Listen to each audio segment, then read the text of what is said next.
to another episode of Vince and Yosh. In this episode, we're gonna talk about one of the most underrated destinations on Earth. And it's... Kazakhstan! So, we just arrived from a very long flight from Kazakhstan.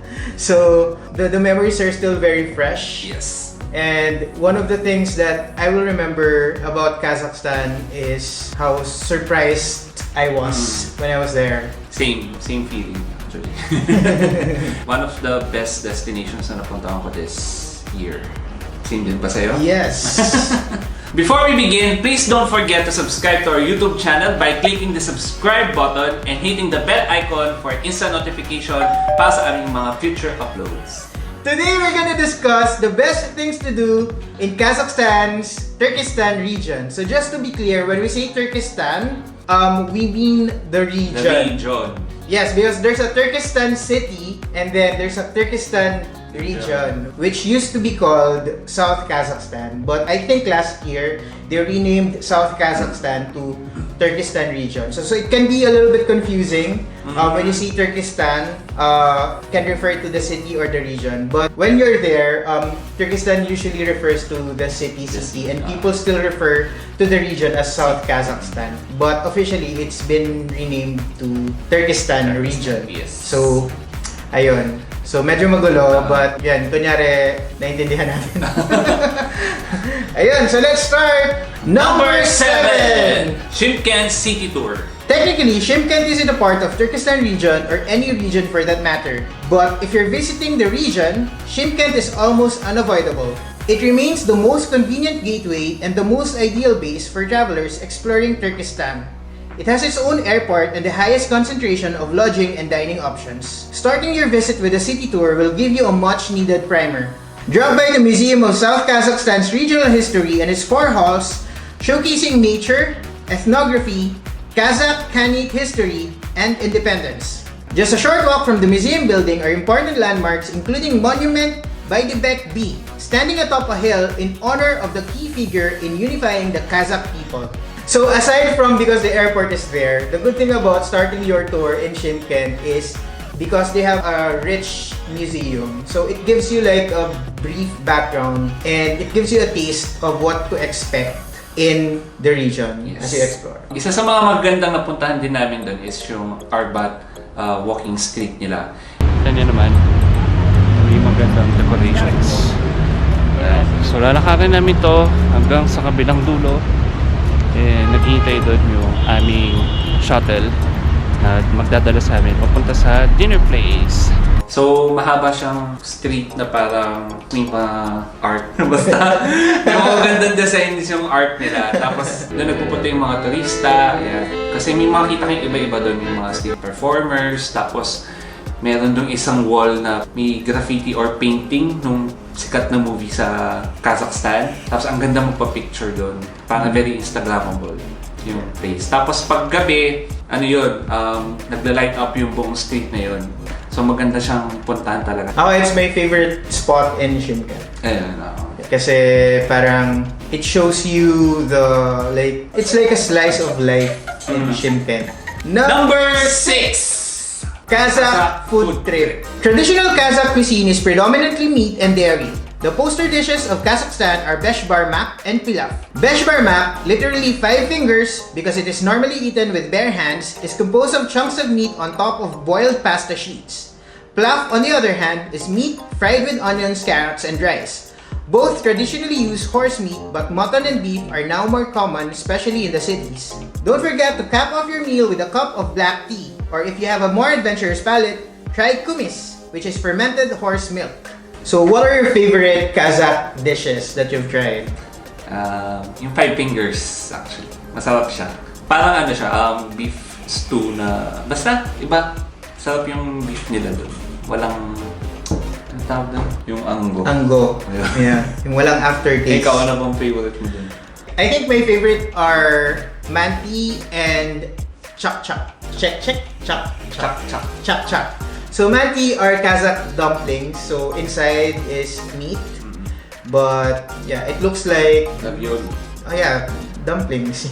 And chop chop is like crispy noodles coated in honey. Yeah, so it's my favorite. Like, I don't know, they served it in the beginning of our meal, but it seems to me like it's a dessert, pero sinerve niya ng maaga. So sabay-sabay siya ng appetizers.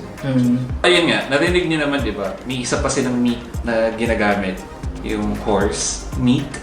Tapos may isa pang drink na available dun, guys, if you want to try. Horse milk. Yes po, gatas ng kabayo.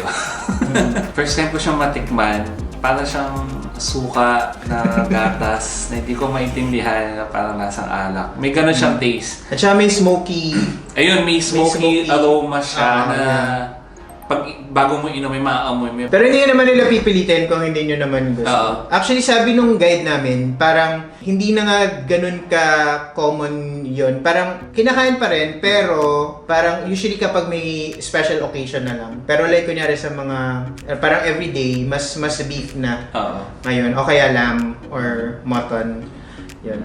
Pero in general, we found Kazakh cuisine delightfully surprising. Kasi we were, at first we were like super scared. Kasi Vince and I, when we're not traveling, we are like practically vegetarians. So like, hindi naman, like 90% of our diet is plant-based talaga pag hindi kami nagta-travel. Kazakh cuisine is very meat heavy, meat and dairy. So parang medyo natakot kami nung umpisa kasi parang yun, hindi namin alam kung magustuhan ba namin, pero nagustuhan naman namin siya. Masarap yung mga nakain namin doon, masarap. One thing na natuwa talaga ako is they have such high quality produce. So, you remember? Oo, yun guys, kasi tawag dito, yung mga vegetables nila and fruits nila, lalo yung honeydew. Hindi ko alam kung honeydew ba talaga, pero mukhang honeydew melons. Ang sarap, ang tamis. Tamis. Pinakamatamis na melon na natikman ko rin. Oo, parang arnibal na level na yun. Oo, okay naman yung arnibal. Hindi, natatanda ko may yung isang dinner natin na may Georgia wine ba yun? Super tamis ng melon, as in ang sarap. At so, yun yung pinakamatamis ng melon na natikman ko. Tapos yung vegetables nila, malalaman mong fresh kasi walang lanta or something. Basta super super sarap ng vegetables and fruits nila doon. Si Yosh nga, hindi siya kumakain ng tomatoes. Hindi siya kumakain ng tomatoes. Pag hilaw, kumakain lang ako ng tomatoes kapag luto na siya. Pero nung nandun ako, as in kain siya ng kain. Ang sarap. kahit hilaw. Sinasama nila ng onions yung tomatoes nila. Tapos may salt lang and konting pepper. As in, solved na. Matamis yung din nila doon, yung mga tomatoes nila, actually. Ganun. Pero nandun kami, as in, guys, yung appetizer, actually parang starters or appetizers nila doon, puro gulay yung nilalabas nila. Iba-ibang klaseng salad yung nilalabas nila doon. Na-surprise kami, parang ang initially in-expect namin. Horse meat nga, beef, or may soup, ganyan na rin, mga meat-based na soup, ganun. Pero hindi. As in, kung vegetarians talaga kayo, huwag kayong matakot na pumunta ng Kazakhstan kasi Kaya na. Kakayanin. Kami nga nabubusog na sa starters. Number 5! Turkestan Market. If you're gonna spend at least one night in the city of Turkestan and you have free time during the day, try to pay a visit to the city market to shop for souvenirs or fruits. One thing that really surprised us about Kazakhstan is the high quality of the produce. Visit the market and buy some grapes, plums, or peaches and try a traditional drink. It's also a great way to interact with the locals and catch a glimpse of their daily life. Kita niyo sa background, ganito yung market nila. Diba? Parang Pilipinas lang. Pero ang pagkakaiba, mura yung mga fruits nila dito at saka vegetables. Lalo yung peaches and grapes. Parang gusto kong bumili pero pipigilan ko lang yung sarili ko. Mahihain yung mga tao dito sa market nila. And ayun, hindi na lang kami magtitake ng pictures or videos na nandun yung mga tao kasi hindi sila sanay. And na din, out of respect na din kasi yun ang gusto ayaw nila so bigyan na natin sa kanila yun. Yung nakita kong peaches, di ako sure kung peaches ba yun or plums. Pero tinanong ko naman si Rashida, yung guide namin. Ano siya? Peaches naman talaga. And nabili namin siya ng around 250 tenge. Tapos pag kinonvert mo yun guys, 25 pesos. Ganon ka mura. Same with grapes. na parang nabili natin yung grapes. Mga kilo eh. Diba? Mga 300, mga ganun, 300, 400, tenge. Basta nasa ano lang siya, parang like 40, 50 pesos. Basta pag kinonvert mo siya, 50 pesos lang siya per kilo, which is super mura compared sa, kunyari sa grapes dito sa Manila, parang magkano per kilo. Magkano parang per kilo isang dito, pack, diba? 200. Oh. Black grapes pa yun! Black grapes yun. Yung mahal ng black grapes dito sa Pinas, guys. So parang kami sinulit na namin. Bumili talaga kami, tapos dinala namin sa hotel. Doon namin kinain. Pinapak namin siya. Number 4! Otrar and Sauron Ruins. Otrar and Sauron were two prosperous cities along the historic Silk Road, connecting China, Europe, and the Middle East. In its heyday, Otrar has produced figures like Abu Nasr al-Farabi, a renowned philosopher, jurist, poet, and scientist, and it is also well known for the so-called Otrar catastrophe, wherein the city fiercely but unsuccessfully defended the city against the attacks of Genghis Khan's forces in 1218. When the Mongols were done razing it to the ground, they are said to have slaughtered every single inhabitant of the city, a pretext to the Mongols' invasion of Central Asia. Another ancient city along the Silk Road was Sauron, founded in the 6th century. At the time, it was the largest city in what is today's Kazakhstan. Unlike Otrar, Sauron remained standing after the Mongol invasion because unlike Otrar, it did not really put up a fight. It even became the capital of the Mongol White Horde. As the Silk Road declined, so did Sauron. Today, only the ruins of these ancient settlements remain, but they are open to tourists who are willing to learn more about the city's rise and fall. So guys, nandito kami sa bathhouse. Okay guys, let's go. City Ruins. Sabi guys, ang daming may mga tawag dito, 15th to 60th century ng mga potteries dito na nakakaharap lang sa daan. Actually hindi namin mapakita sa inyo kasi nga baka naman mahuli kami tsaka bawal. So nakakaharap lang sila sa lupa actually. Kung magtitig kayo dito ang konti, may makikita kayo. And hindi ko alam ba't di nila pinupulot pero ayun. Reminder lang kung pupuntahan nyo itong mga ruins na to kasi super init. So walang puno doon, walang shade. So magdala kayo ng sunblock or sunscreen. Cap or umbrella kung may umbrella kayo. Palit nyo na lang din. Tapos yun, light clothes lang if possible kasi nga super init talaga kasi parang desierto level yung feels. Desierto talaga, Turkestan Desert. Nasa desierto, wala masisinungan. Ako yung dinadala ko parati, yung parang, anong tawag doon? Yung pag sa beach. Ano yun? Basta yung parang scarf, yung shawl na, yun, lagi kami dalang shawl kahit hindi ako pupunta sa beach or hindi ako pupunta sa malamig. Kasi maganda siya na pantakip sa araw. Kasi sobrang, ito, tingnan nyo to. Hindi ko alam kung kita nyo. Pero, kita nyo yung lines nung relo. Sobrang init. Sobrang init talaga. So, tapos ano pa, hindi siya tulad dito sa Philippines na humid. Doon super dry. Nung hangin. As in. Ayun guys, super dry. I mean, pagkagising ko ng umaga, yung lips ko nagka-crack. So, ayun, magdala na din kayo ng lip balm and protect your eyes na din. Dala kayo ng shades or sunnies. Tsaka parang pag tanghali na, yung lips ni Vin, sobrang dumudugo na. Ganun. As in, ganun ka dry yung hangin. Tapos, nararamdaman ko rin yung sa akin. Hindi naman ever na dumugo yung kagaya ng kay Vince. Pero yung nafe-feel mo na kumakapal. Yung lips talaga. As in, ganun. Kasi, yun nga. Ngayon lang din kami nakaranas ng gano'n na parang okay lang, mainit. Sanay tayo sa mainit. Hello, taga-Pilipinas tayo. Pero, yung ganun ka-dry, hindi kami sanay doon. So, make sure na meron kayong dalang, yun nga, sunblock, moisturizer, lip balm, lahat. Anything to put moisture sa balat nyo. Number 3! Aristan Bab Mausoleum!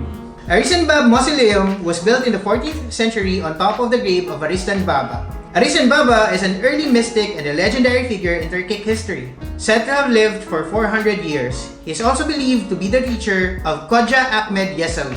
We're gonna share more about Kodja Ahmed Yesawi a little bit later when we discuss yung sarili niyang mausoleum. Pero, ayun. Anyway, tuloy. The mausoleum has been destroyed and reconstructed many times over the centuries, but the current building was built in the 20th century. So yung best memory ko naman of Aristan Bab Mausoleum was after the circle prayer. I was waiting outside the prayer hall, and I was just seated there, and one of the men who emerged from the prayer hall went in my direction, approached me and asked something that I couldn't understand, but I caught the word Thailand in his sentence. And so I said like Philippines. And then he said something in Kazakh, and I couldn't understand, but thankfully someone from the group was there to translate for us. Apparently he was asking if I was Christian or Muslim, and then I said Christian. The Philippines is predominantly Christian. And he said something that I could not understand, and the local next to me was able to comprehend it, but hindi niya rin ma-translate sa akin kung ano yung sinabi kasi hindi rin ganun siya kagaling mag-English. Apparently, what he was saying was, you're welcome here and may Allah bless you. And this was the guy na parang lagi nagpapapicture sa amin, parang a few moments before yung prayer. Parang yung family niya, parang okay lang. Kasi most locals, ayaw nila magpa-picture. So, ang hirap maghanap ng mga locals na game. So, natuwa talaga kami na game siya magpa-picture. Number 2! Mausoleum of Khoja Ahmed Yesawi. Inscribed as a UNESCO World Heritage Site in 2003, the Mausoleum of Khoja Ahmed Yesawi is the most important historic structure in this part of Kazakhstan. This colossal monument is not only an architectural achievement, but also a religious pilgrimage site. It shelters the tomb of Khoja Ahmed Yesawi, an early mystic who founded the first Turkic Sufi order and was responsible for the spread of Islam in Central Asia. Its construction began in 1389 upon the order of Timur, a Turco-Mongol Persianate ruler, but was not completed when he died in 1405. The mausoleum isn't finished. You could still see that there are a lot of things to be done, supposedly. Parang nung nag-halt yung construction, hindi talaga siya complete. Like, makikita mo pa yung ibang ganon. For example, yung sa pinakaharap nung mausoleum. Oo, yung facade. Hindi pa siya tapos kasi makita mo pa yung may mga butas-butas na nandun yung kahoy. So parang may ano pa sila doon, parang may i-layer pa sila doon dapat. Pero hindi siya natapos. Kasi makita niyo siya sa back at saka side nung mausoleum. May mga very colorful na mosaic na mga tiles and something, mga colorful designs. Pero yung harap niya wala. Pero super ganda niya. Regardless, finished or not finished, maganda pa rin siya. Maganda siya. Super laki, as in super laki. Super massive. I feel like the pictures don't do justice to the place. Kasi sobrang yung pictures parang hindi mo na nakikita yung scale of it, yung grandness. Sobrang laki niya, hindi masyadong nakaka-capture nung photos yung gano'n siya kalaki. Kita niyo naman sa background, ang ganda. Ang laki niya. Dati wala pa yung mga buildings, mga old times pa. Ito yung highest structure nila dito. And ngayon, papasok kami sa loob. For this one, we have a permit to take pictures and videos inside. Let's go! Yung loob niya, ganda. As in, super ganda. Super grand. Yung loob niya as in super high ceiling na parang ilang stories yata yun. So it's a very significant religious site. Like, ang daming bumibisita from other parts of Central Asia. So even yung mga taga-Uzbekistan, taga-Kyrgyzstan, dinadayo talaga nila yung mausoleum na to, pati yung Aristan Bab Mausoleum. Para siyang pilgrimage talaga. Maraming mga visitors din. If gusto nyo na makapag-picture kayo ng kayo lang, visit kayo ng sunset. Kasi mas maganda daw. Hindi kami pumunta kasi tamad kami. Sabi nila sa amin, if you're planning to capture yung colorful design, yung sa likod ng mausoleum, punta kayo ng sunset. Pero kung gusto niyo makita yung grandness, yung entrance, yung harapan ng mausoleum, punta kayo ng sunrise. Basta iba siya in real life. Maganda siya in real life. Number 1! Aksu Jabagli Nature Reserve. Tongue twister. The Aksu Jabagli Nature Reserve is the oldest reserve in Kazakhstan and even in Central Asia. It occupies the northwestern mountains of the Tian Shan Range, a UNESCO World Heritage Site. These peaks and flower-adorned valleys dominate the landscapes of the reserve, composing picturesque scenery that can take any hiker's breath away. Some parts are accessible by 4x4 vehicles on a rough road winding on mountainsides. But for the full experience, you can go for a climb on foot. and follow the established Kishikandi Waterfall, Ulkinkandi Gorge, and Cascabulak Petroglyphs trails. Another place to visit is Aksu Canyon. This picture-perfect canyon is 15 kilometers long, dotted with several viewpoints along the way. Visitors may choose to trek 500 meters down to Aksu River below.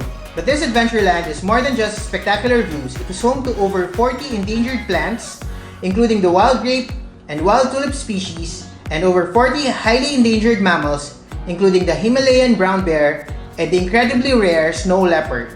The Aksu Siabagli Nature Reserve is an important natural treasure, so visits are regulated and the number of visitors allowed is limited. Make sure to coordinate with the authorities or through a travel agency before your visit. Nandito kami ngayon sa Aksu Canyon. Aksu means White River. Ayun, so this is by far the most memorable part of our entire stay in Kazakhstan. Like the Aksu Siabagli Nature Reserve is breathtaking. Sobrang ganda. I never imagined, like, yun nga, when we think of Kazakhstan, we always parang picture the steppe, maybe a little bit of the desert, ganyan. Pero hindi ganon. Hindi yung snow-capped mountains, ganyan. Sobrang ganda niya for me. We visited the nature reserve on our first 2 days in South Kazakhstan. And parang we must admit na sobrang nahirapan kami talaga. Nahirapan kami mag-trek. It's very exhausting. At least for us, we're not fit, but the views super worth it naman. Yung pagdating mo doon, sobrang ganda. Napapalibutan ka ng... Yeah. Because of our fitness level, we were always like at the back of the group. So, lagi kaming nahuhuli. We were always behind. And so when everyone would be like way ahead of us, but Pritika and I would always be at the back of the line. And we joked at one point that if we saw a tree, we would just stay in the shade and wait for everyone to reach the destination and return, and we will not do the trek anymore. But ayun, awa ng Diyos, walang puno. Kahit isa.